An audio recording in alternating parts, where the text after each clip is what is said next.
মাশাআল্লাহ, নতুন লুক, নতুন ধামাকা মানেই হচ্ছে আঁখি। হ্যাঁ ভিউয়ার্স, আবারও আঁখি নতুন একটা লুক নিয়ে হাজির হয়ে সোশ্যাল মিডিয়াতে আবারও আগুন লাগিয়ে দিল।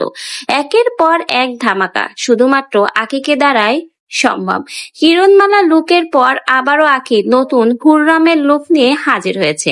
আঁখির এই লুক সোশ্যাল মিডিয়ায় একেবারে সকলের মুখে মুখে ছড়িয়ে গেছে। যে কেউ আঁখির এই নতুন লুকে প্রশংসা করতে বাধ্য। বলতেই হবে আঁখিকে এই নতুন লুকে একদম ডলের মতোই লাগছে। মনে হচ্ছে জীবন্ত কোনো এক পুতুল।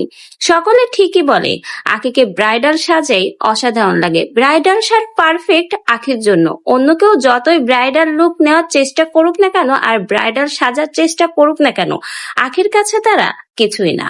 বারবারই আঁখির কাছে তাদেরকে হেরে যেতে হবে, কারণ আঁখির ব্রাইডাল লুক মানেই আগুন। প্রত্যেকবারই নতুন নতুন ব্রাইডাল সাজ নিয়ে আঁখি সোশ্যাল মিডিয়াতে আগুন লাগিয়ে দেয়। এবারও তার ব্যতিক্রম ঘটেনি। হঠাৎ করেই নতুন ব্রাইডাল লুকে হুররামের লুক নিয়ে হাজির হয়ে গেল আঁখি। আঁখিকে এই লুকে দেখলে যে কেউ একবার দেখেই বলবে মনে হবে জ্যান্ত এক পুতুল। পুতুলের থেকে কোনো অংশেই কম লাগছে না আঁখিকে এখানে। তো ব্যাস আপনারা বলবেন আঁখিকে এই লুকে আপনাদের কাছে কেমন লাগছে, এবং আঁখি আর তিশা দুজনকে যদি ব্রাইডাল লুকে পাশাপাশি নেওয়া হয় কার লুকটা আপনার কাছে সব থেকে বেশি পছন্দ হবে সেটাও কিন্তু কমেন্ট বক্সে জানিয়ে যেতে ভুলবেন না। অবশ্যই এক নম্বরে থাকবে আঁখি, কারণ সকলের প্রশংসার মুখেই আঁখি।